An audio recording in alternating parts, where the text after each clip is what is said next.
netizens, nagalit sa post ni Joey. Patama daw ito kay Isko. Ano nga ba ang ginagawa ni Yorme Isko Moreno kaya't nag-post si Joey De Leon na ikinagalit ng maraming netizens? Muli na namang nabigyan ng negatibong komento, si Henyo Master Joey De Leon dahil sa kanyang post.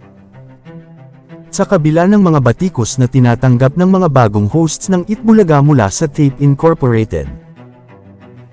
Isa si Isko Moreno sa patuloy na pagpuri na tinatanggap mula sa mga tao. Ipinapakita pa rin umano ng dating mayor ang pagiging mabuti niya at ang kanyang hangarin na tumulong sa mga Pilipino. Madalas din siyang naiipit at sumasalo sa mga pagpapaliwanag sa mga kamalian ng mga kapwa niyang host sa show. Dahilan kung bakit marami pa ring umaapaw na pagmamahal kay Isko. Nakakabuwisit na tong si Joey, aalis-alis kayo sa GMA, tapos yung pumalit sa inyo, aawayin nyo. Mamuhay ka na lang po ng tahimik.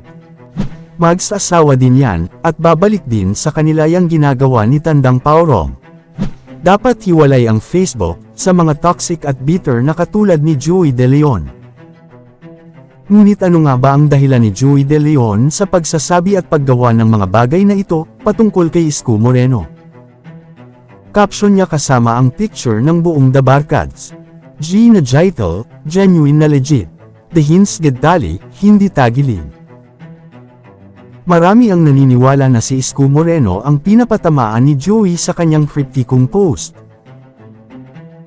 Ito'y hindi bago sa karamihan ng segment ni Isko sa Itbulaga na tinawag na G sa Gedli. Parang pinalit daw ito sa dating segment ng Itbulaga na One for All for One. Sa segment na ito, lumalabas ang mga host ng Itbulaga at nag-i-interview ng mga mamamayan. At si Isko nga ang napili na maging co-host ng Itbulaga, at sa G sa Gedli. Ang kanyang public service segment na nagbibigay ng pera sa mga tao. Sinabi naman ni Joey De Leon na peke at palpak ang mga segment ng show at sila ang mga totoong host. Dahil may G sa Gedli, ang Itbulaga, meron naman silang Sugod Bahay Mga Kapatid. Ang EAT na bersyon nila ng One for All for One. Ito'y isa lamang sa maraming pagpaparinig ni Joey De Leon sa mga bagong host ng Itbulaga. Dahil talagang walang pinapalampas na paringgan ang Henyo Master na si Joey.